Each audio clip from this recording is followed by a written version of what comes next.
Episode 6 of Pause Yes. Menopause. You almost said 5. You almost forgot. I know. It's 6. Da, da, da. I know the event thing where you always do the da, da, da. Oh, yeah. Da, da, da. I love it. It's just that little bit of a yes.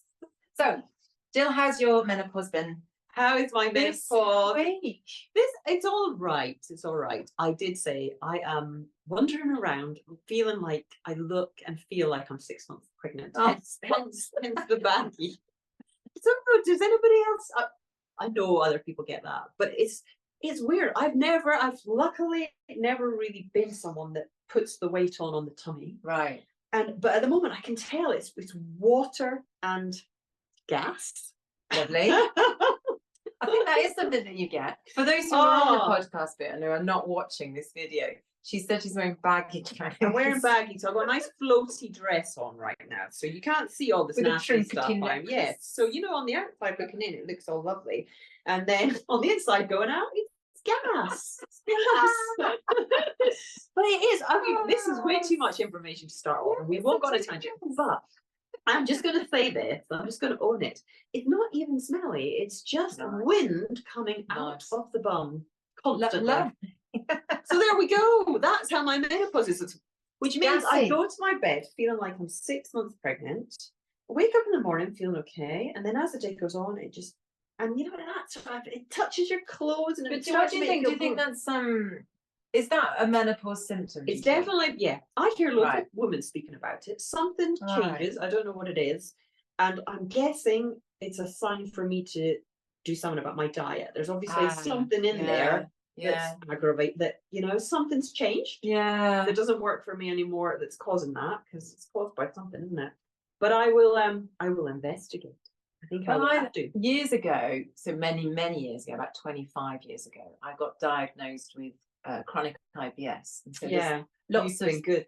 I've had to be to prevent being ill, basically, and being uncomfortable and being bloated and being in pain because there's certain things I can't digest. I have actually started to reintroduce things now that I feel that my gut health is much, much better, stabilizing, but in small doses. And I know when there's like I've had something that doesn't agree. But I did have to take out so many things. And I think in the menopause, I know that every woman is different, but I think it's another time when you go, okay, hold on a minute. What do I take out? Because I know that lots of people go, you should have, in French, they call them légumineuses, don't they? Like the lentils and all those kinds of things, the pulses and stuff. But that doesn't suit me. That makes me quite windy. And I'm a vegetarian as well. And when you go on these retreats and stuff, vegetarian. You're like, I can't do that. I can't do any of that. I had to take out everything that ferments or that is long rooted. So that includes things like, like peas. But peas are also the long root things. But then more fibrous ones that you think about, like leeks, like you just said, I can't do red peppers, all the peppers. That's a bit. I've heard that before. I hear a lot of women speaking about this. That people like I mean, I know I was lucky. I could eat anything and it didn't, it never bothered me. I've always been able to eat anything I want. I like that, but obviously something's changed and I can't. So I will have to change too, and I know that. I'm just for the time being ignoring it and wearing baggy clothes. That's like the Eat, Pray, Love. Have you seen that film? No, is it good? Oh my God, Jill, I'm going to lend it to you. You're going to have to go and watch it. Right, that's your homework. I take it forward like that. Well, it was responsible for my divorce, I have to say. But I mean, don't take Should I watch it? Yeah, yes, you can, because you'll find it really funny, especially from some of the things that we won't go into, but I know you've talked to Paul about recently. But the Eat, Pray, Love, it's just hilarious, some of the things. So basically, she decides that she doesn't want to be in her marriage anymore. Right. And then she has 3 phases in her recovery. And the first is to eat. The second is to go and pray. And be in like an ashram and stuff like that. And then finally, although she doesn't plan that bit, there's the love bit, Eat, Pray, Love, because she falls in love loves again, herself, finds somebody else. But the eat bit she decides she's going to go and spend months in Italy. Oh, And not worry about, you know, the dieting, the dress sizes, the blah, blah, blah. She's just going to go and enjoy the food. Yeah, I think I'm in that phase. Yes. The eat phase. We were in Italy on Sunday. Sunday, and polenta with mushrooms and a bit of Italian ice cream seems to do the job. Yes. Yes. Yeah. But then she ran. But I'm just going to add this. And she ran 20 kilometers down. Okay, it's downhill, but it's still a blooming long way. I'd love to do that. Actually. Yeah, and that is a different subject, isn't it? Because the food thing and everything like that it's always worked for me to put no pressure on myself when it comes to diet. Yeah. But in doing that, have you never dieted then? Never, ever, ever. Apart from when I was younger and I had full on an eating disorder. Right. Since then, no. If I go down the diet road, I become all control-ish and fixed. So I make a point of not. Yeah. But I balance that out by just working on keeping myself feeling good physically and mentally, so as I never really want to comfort eat and binge. And I'll have a bit of ice cream, but I'm not necessarily binging on it or wanting to overindulge. Yeah. So I balance it. I balance it. Yeah. But I must admit, at the moment, it's funny because at the moment, I know this isn't what we're speaking about today, but because we have actually got a theme, believe it or not. We do have a theme. We always go off on tangents. But we're allowed. We're menopause women. We're circular, creative goddesses. And if we want to talk about bellies and food, and we want to talk about we can empowerment. But I can't even remember what I was going to say now. What was dieting? Yes. But I was saying at the moment, I think it's again hormone related, because it's reminding me how I used to feel when I was younger, when I did emotionally. I am craving more of the sugary, the sweet, there is that emotional element to it. So I'm very much working on loving myself and wearing floaty dresses and pretty beads. In the Eat, Pray, Love bit, so in the eat bit, she goes to Napoli to eat pizza with one of her Swedish friends that she's met on her travels, right? And they sit down. So this is the home of the Napolitan pizza, right? Napoli. So they go into this pizza place. They've queued up to get into it. People are queuing outside. It's that popular. And they sit down and they bring this great big pizza out. And her Swedish friend is just looking, going, I just can't do it. And she's like, what do you mean? She said, well, I've got this like muffin top now all around my jeans and everything. I've just put on so much weight since I've been out here. And so she says various things like, has a man ever left your room when you were naked because you had 3 or 4 kilos more on your body? No, he's won the jackpot. So I'm so tired of calorie counting and making sure I look a certain way and that I am a certain way. I'm so tired of it that I've decided that I'm not doing that anymore. So we're going to eat this pizza and then we're going to go and buy bigger jeans. Exactly. It's one of my favorite lines. In that whole thing, because it's just that, isn't it? You're just like, Jesus Christ, why are we told we have to be a certain way and fit in to a certain mold and have a certain look at a certain age and wear certain clothes and things? Why has that become our norm? Surely it's about how we feel. I want to look good and I want to feel good, but I can do that right now, even if I do have a big bloated belly. I can do that exactly by putting on a floaty dress, some nice jewelry. It's important for me to always exercise and stuff like that, because that gets all the endorphins going and it's good for my mental health. So if I just balance everything, then I'm able to go, who cares if my belly's a bit bloated? Exactly. I think that's the thing. I really think it's how you feel. And I love that whole bit in that we're just going to go and buy bigger jeans, because that's it at the end of the day. I think I'm probably thinner now than when I was younger, but I haven't done anything to do that, if that makes sense. Just changed, don't they? My body's just changed. Old ladies, some go and I eat, sometimes David sits there with me in the evening and goes, really? This is my main meal. This is when I really eat, and I like my food. I eat really healthily on the whole. I hardly have, you know, anything that's bad for you. But on Sunday, I had a Kentucky Fried Chicken, but I didn't have chicken. I had fish. It's actually quite good. So what do you call it? That Kentucky Fried Fish. Kentucky Fried Fish. Like it. It was like a 2 battered fish fingers, really nice fish actually, in a bun and everything. It was actually really nice. But I like that every now and then. I like doing something like that. I think it's just quite, you know, balanced. Oh yeah, food to me is important. I love my food, but yes. So when you're feeling this is going to link in, you'll think this is professionally done now. Wait for this transition. The transition, very pro transition here. We are pro. When you're feeling bloated and a little bit off kilter and not very aligned, do you write things down? Yes. Because this was our theme for this week was journaling. This is like writing, you know. Here's one I prepared. For those listening, we have a bunch of beautiful journals. But yeah. Yes, do I write things down? Yes, right. I do. So journaling is a very American term, but it's basically writing your thoughts, I suppose, diary, but not in the, because so I journal or diary more or less every day. Right. Sometimes I don't, you know, again, like everything, I'm not too regimented about it, but generally it's become a habit that I do every day. Yeah.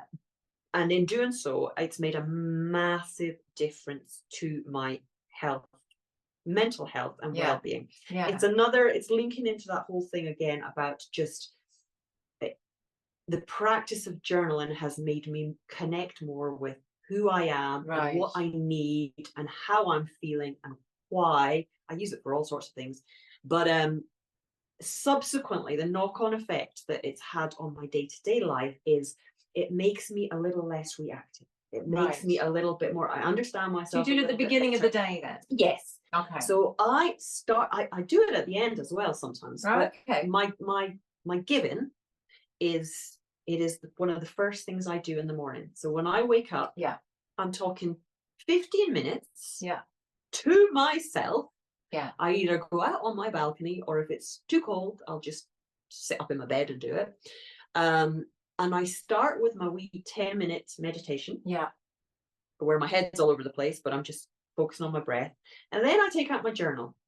And to me, it is 15 minutes of me time. Okay. So in doing that, I feel like I'm starting my day by giving myself the message that before my day starts, before anybody else starts needing a piece of me, I am asking myself what I need, what I want. And you write it down like what? Like intentions for the day, or like a story, or what do you do all different things. So I've changed over the years, but I use it for different. I've got a whole bunch of different ones. I use it for there's different purposes, I would say. Right. So I start by writing out my values. Okay. I've done quite a lot of work on, this is for another session, but on what are my values, what things are important to me. Yeah. Some of things, like one of the two words I always start with are love and family. Okay. Because just by writing that word in my diary, those words, it makes me remember, you know, whatever else happens today, all that really matters is me and my family and that love, you know. So just writing that reminds me of that. And then I write other things like creativity is one of mine, space, beauty, authenticity. You know, I've got a bunch of words that I start by writing that. And then I also write be happy, be healthy, be in nature, because they're three powerful reminders to me that if I do those three things, if I get outside and just work on my happiness and my health, I'm generally a balanced, happy, healthy person. So I start by very quickly writing my values, but that literally takes like 1 minute, you know. And then I ask myself the question, like, I literally say in my head, like, so how are you? How are you feeling today? And I write my answer down, and why. So I sometimes wake up, I think most of us do, feeling anxious. You know, I've got stuff in here where I'll write, you know, Let me. Yeah, if you don't where- mind, give us an example. Diagram in that bit. Oh yeah, that's when I get onto my goals bit. But like, you know, sometimes I've written anxious. Look, here's one. Doubt creeping in a little bit, you know, questioning whether I can do this. That's probably about my business goals and stuff like that. But just the act of asking myself that question, how are you doing? Anxious, worrying a little bit. What are you anxious about? Because I think can be all guilty of just pushing on through and not ever actually stopping to say, right, what are you feeling and why? So I use my journal to really connect with what I'm feeling and why, and then subsequently, what are you going to do about that? So if I discover that I'm anxious, because sometimes you don't have to do anything about it. One of my favorite books is by Pema Chodron, and it's she's a Buddhist monk or nun, and she's written a book called When Things Fall Apart. Ooh. And she follows the premises of Buddhism, and at one point she says our role is not to fix everything straight away when things fall apart, because they will inevitably. Life is full of moments of things falling apart, and we're trained in society to pick up all of the pieces immediately and put it all back together again. Yeah. Whereas often our role is just to hold the space, or to wait, and just to let, like after a storm, to let things, you know, settle down. Let the calm come in before you do anything about it. That's beautiful. And I think I get that kind of reflection or awareness through my journaling. Right. So I think I would have the natural tendency to want to fit, you know, just rush on. You know, even if you do wake up feeling anxious or whatever, you've got a lot going on, as we all do. I have been very guilty in the past of just plow on, fix it.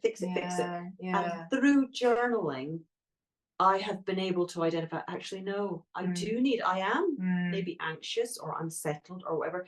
And all I really need is a bit of space to allow myself to work through this. To feel.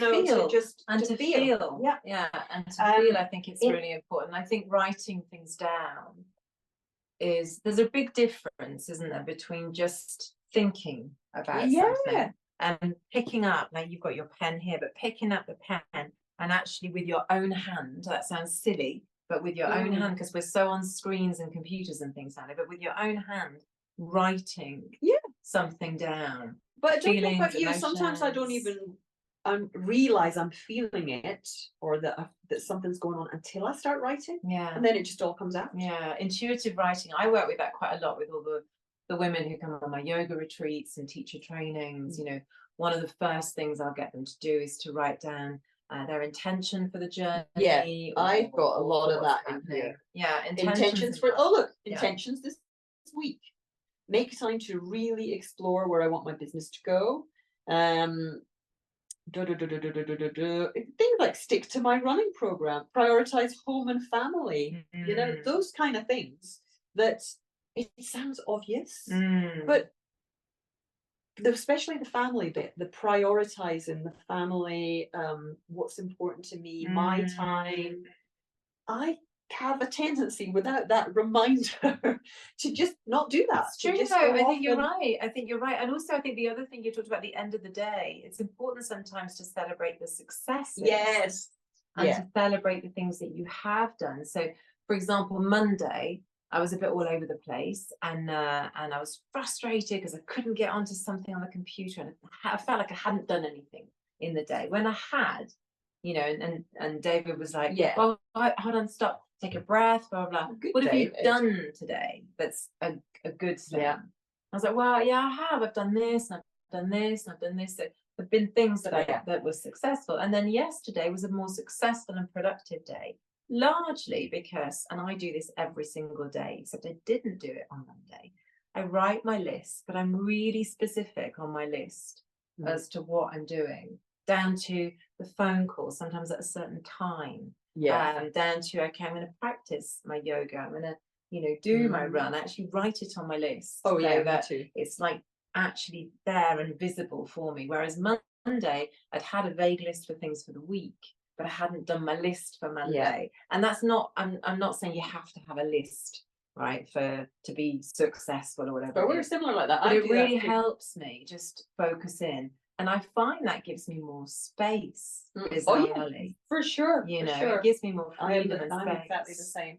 It gets it out of my head, because if not, it's all for me in here, just doing this.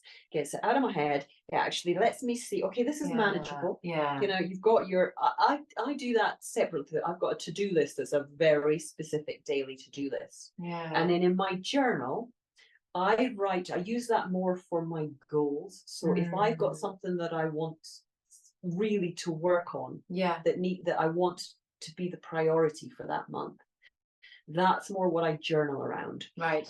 And in my journal, I write my one thing. So regardless of this big, massive to-do list, regardless of all of that, what is the one thing that is important for me that I need to prioritize today? Right. And I put that in my journal. So then even if some of the to-do list doesn't happen, because sometimes it doesn't, that one thing that's going to really make a difference does. Little steps. Yeah. I think it's always break it down into little steps. We bring it back to the menopause thing, because this is supposed to be a talk about menopause. A couple of things. This is anxiety. Yes. You've got loads of books, haven't you? I've got all sorts. See, it's all changed the way I do it, but yeah.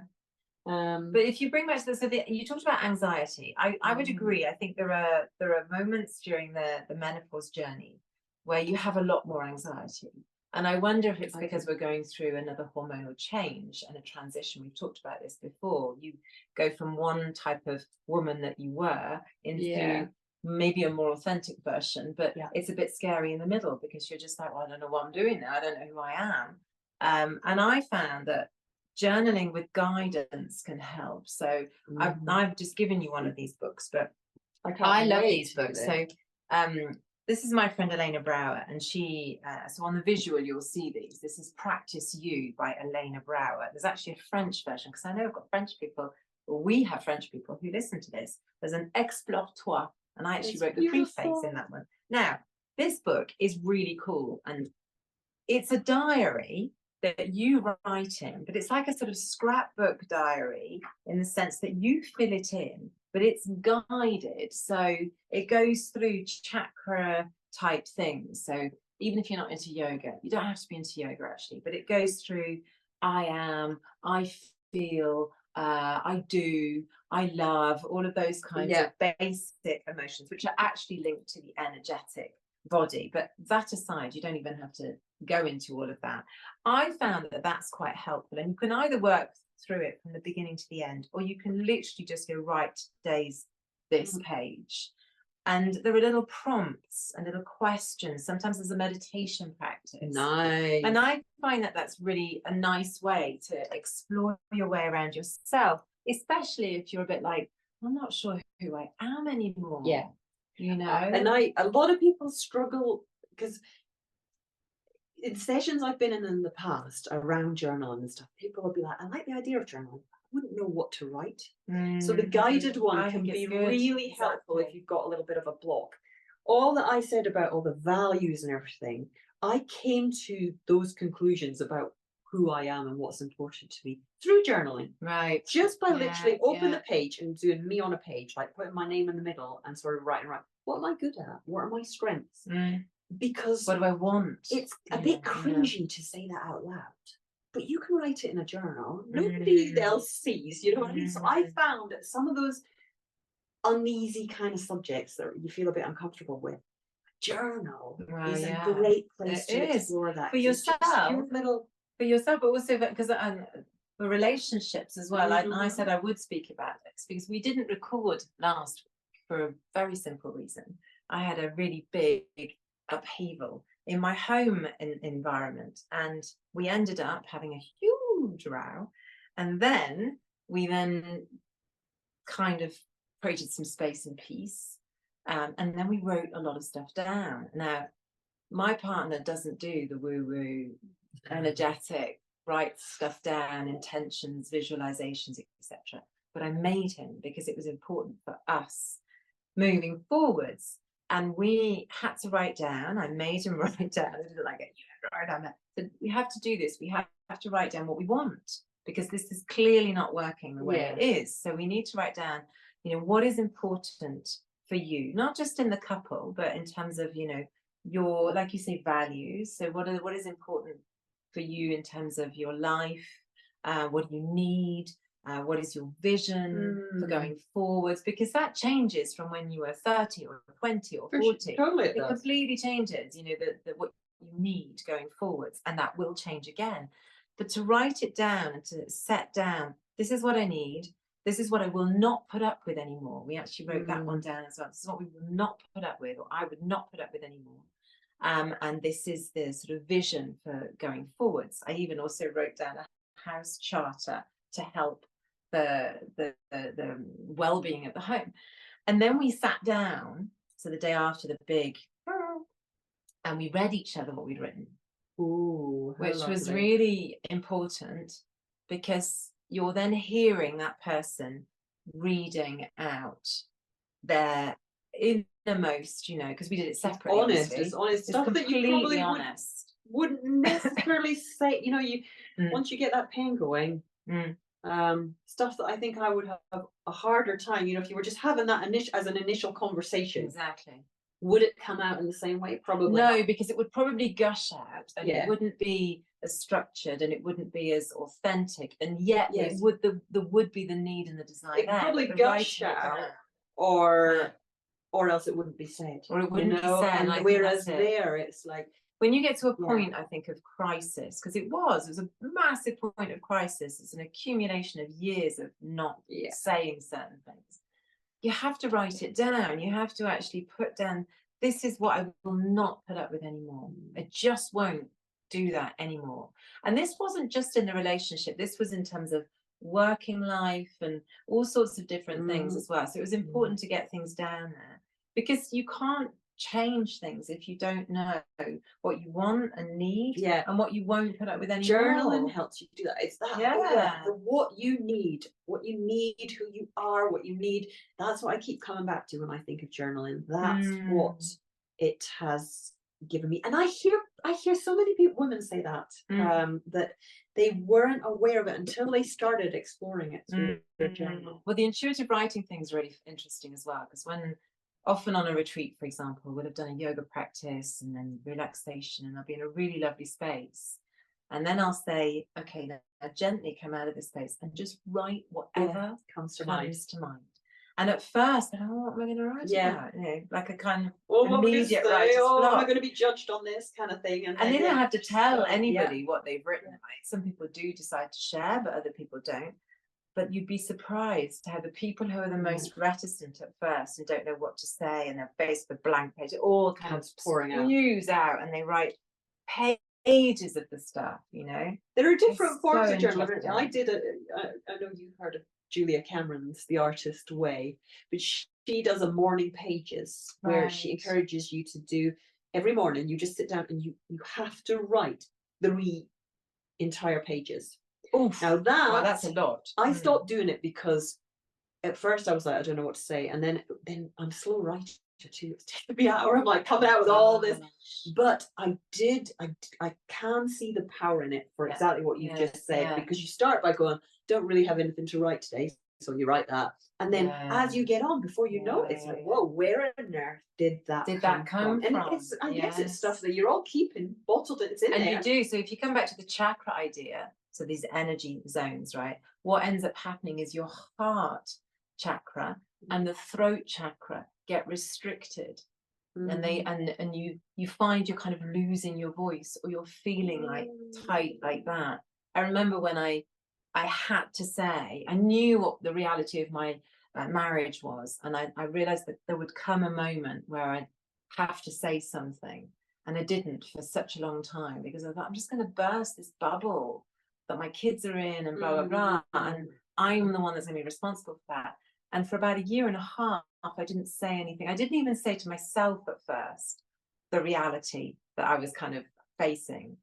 And for a year and a half, I kept losing my voice, but literally, Really? So that's, I kept losing it. So I'd get you were the whole actually winter, and losing I was a yoga teacher teaching group classes at the time, right? Wow. So losing your Not voice is a best. big deal, right? So you can't teach easily. I kept losing my voice. Isn't that so interesting? And so physically, there was a come on, Charlotte, you're going to have to do something about it. It's like, you know, whack you in the face kind of thing.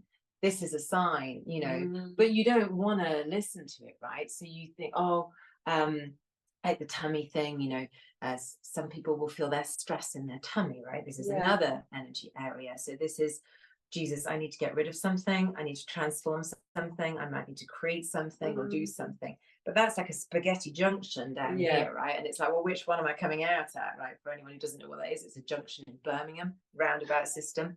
Really, really, really complicated. You go north, south, east, west, but you can never find the exit. So that's the kind of scenario here. And whilst you don't know what the exit is, you kind of in this bit. And then obviously you've got this area here, this love area. And if there's not enough love coming in, and there's not the right stuff coming out because you're not grounded in your values you talked about, it will get blocked here in the throat chakra, the Vishuddha chakra. And it's that when you're not saying what you need to say. And just before this, boom, with my partner, and just before writing all these things down, my heart, you could feel like I was having a heart attack almost. It was so tight here. And I'm like, something's got to come out. Something has to be said. And of course, like most people, it just goes and it comes out in anger, and it's just like spewed out, which is not the right thing, but it happens. And sometimes you have to create chaos to create space after. But the writing it down, I think as well, not just for the couple scenario there and the saying it to the person. I've done it for myself in the past sometimes to heal, and I've written a letter to a particular person. And in that, I've actually said all the things that have hurt and that, you know, weren't aligned with me and my values and that I wouldn't put up with anymore. Sometimes I've also put in the good things, but it's just genuine feeling, like a letter. And then I've burnt it, but not before I've read it out loud. So I read it out loud and then do a ritual around. And then what benefits have you noticed from that? What is that? It's like the ritual aspect, I think, is very much it's not honored enough, I think, in our Western culture. And a ritual is a really simple thing. The definition is going from one state to another. That's the new definition. And I think when you ritualize something, so okay, I'm starting the ritual by lighting a candle, writing my thoughts down, etc. I'm then going to read that out to myself, and then the closing of the ritual will be the burning. And so the idea is that you're letting go of something, and it can be something big, it can be something super small. You know, I know that you love Gabor Mate as well, and he's big on the idea that trauma is not necessarily a huge thing. It can be a teeny thing, and each person will experience that trauma in a different way, and it's the way you've experienced it that gets internalized and transformed into either hidden and non-said or verbalized and healed kind of thing. So it's the idea of not keeping it in, getting it out.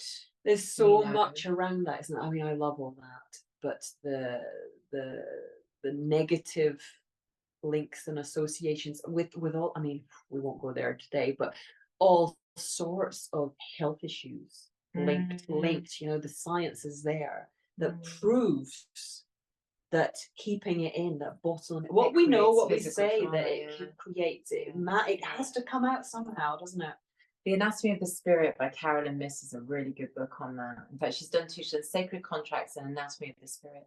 And she talks about how we're here for a purpose, but often we take on board other people's trauma or our own trauma, and we squish it down, and it becomes so part of us. The only translation it can make is in the physical body, through illness or through allergies or Gabor Mate is When the Body Says No is another good one. I mean, there's so many beautiful books on that. But bringing it back to journaling, I think journaling enables me to identify, you know, sometimes I do by asking yourself, what are you feeling? It will be one. it will be a physical thing. It'll be like, I'm tensing my shoulders. Why? What am I holding there? Because you said it earlier about I didn't listen to the signs. The signs are there. And in menopause, the signs are coming at you from all angles. And quite often, don't know if you're the same. I look back now and I think, oh God, the sign was there. I didn't link it. I didn't associate it with menopause. Whereas if you just by taking 10 minutes to sit and go, right, what am I feeling? How is my body today? My ankles are sore, or I'm bloated, or I've got tension in my neck. Why? What is going on that maybe isn't that you need to listen to here? And what is my need? I think this is the other thing. The listening, this intuitive voice, and the listening in her. Exactly. We're going through a huge, cosmic kind of astrology shift at the moment with that, and the intuition, the feminine energy and the intuition energy right now. So as we record this, we're at the end of August 2024. Is massive. So that's for men as well. It's not just for women. Like feminine energy isn't just women, but it's to do with the intuition and the intuitive voice. What do you intuitively feel is a need for you? And I honestly think the menopause phase needs that ritual space to, however long that may be, to go, okay, what do I want to be? How do I want to be in this world?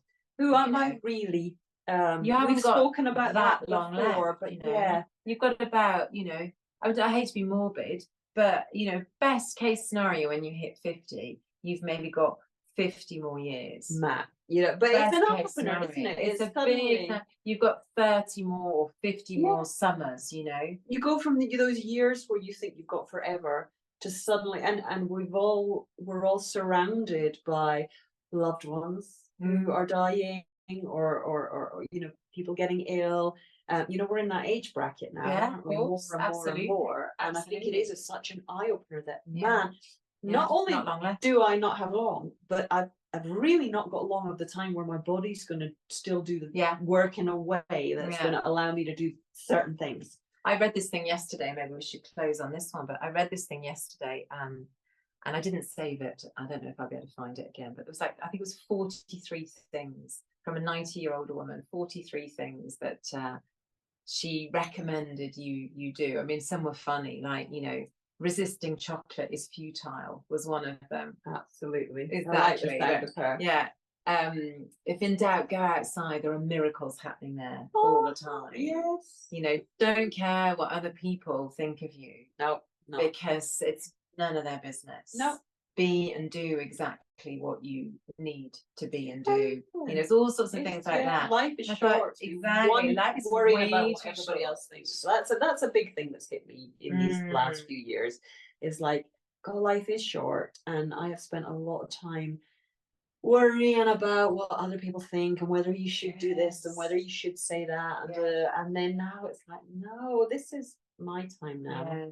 Exactly. But I'd love if anybody doesn't journal but is curious about it, I would just so encourage you to give it a try. 10 minutes is all it takes. 10 minutes. There we go. Of you homework. Time. You've got homework. 10 minutes of you time, and let us know what comes. What comes out? And do you need the guidance, or do you? The other one by Elena Rouse quite good as well. This is called Being You, which is a very similar sort of concept. I can't wait to try it's right on my street. Yes, well up your street. That's why I thought of you. I thought defo a Jill thing that.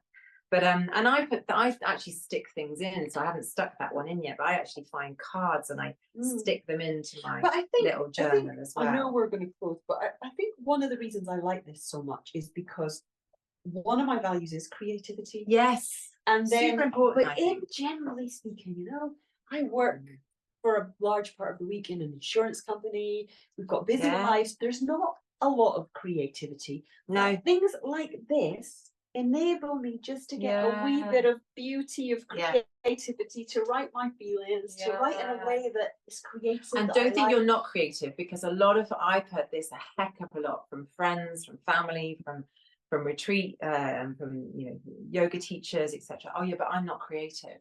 I don't believe that for 1 second. We are generally creative. Everybody is creative. Everyone has some form of creativity. And I was at an aquarelle water painting class yesterday morning. I treated myself to a couple of hours of water painting class, and I turned up, and one of the girls who was on the class, the course, was like, well, I'm going to be rubbish. And I said, everybody says that. And then I'm going to be rubbish. I can't draw. No one is rubbish for my life. No, I'm going to be really, I'm not creative. I can't draw. And I went, don't believe it. Yeah. Do not believe it. And she did a really lovely little, it was very detailed, the thing she chose. But it was great. But again, it's all that worrying about what other people are going to think of your drawing and being judged. Who cares? Just let it out. Who cares? It's for you. And it's just such a nice thing to just let yourself do. It doesn't matter if it's a work of art or not. You're just doing it for you. And as kids, we didn't worry about,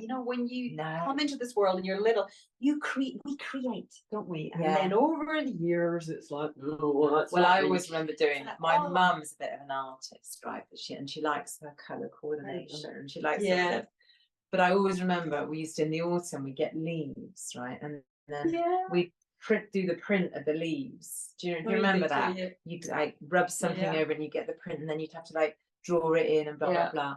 But my mum, being my mum, couldn't just go, oh my god, that's amazing, right? She goes, I think maybe you might need this kind of a colour here, because these two don't go together. I'm like 4. I vaguely remember her saying things I'm like guilty of that with Matt. I know. He's very creative. He'll do something wonderful, and again, it's that side of me that just thinks, but it could be better. It's a side I don't like about me. And I'm always like, but if you put a bit of shading, stop. It's beautiful. Yes.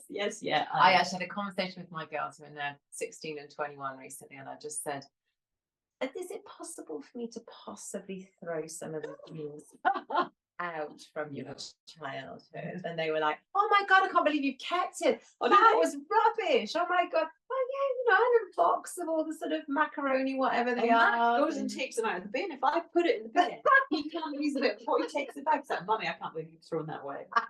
Okay, so we've got a house full of, I was going to say crap, artwork. Artwork into creative arts. That's what we like to encourage. I actually used to encourage my children, and I'm probably going to start doing this with David's children. But when they came home from school, I would encourage them. I do like Heather Small. What have you done today to make you feel good? And I'd make them answer. I'd have a wooden spoon, and I'd make them answer, and they weren't allowed to like leave the table or anything, or have goûter or a tea time thing until they'd actually answer the thing. And they were like, oh, I haven't done anything I'm proud of today, Mum. Come on. There must be one thing. That is a good question to end on. For the journal, what have you done to make you feel proud? Can't sing, can't draw, but who can? I think on that note, we might have to close, I feel. Yeah. Thanks, Jill. Random. Yeah, random. Yeah. Random. See you next week. See ya.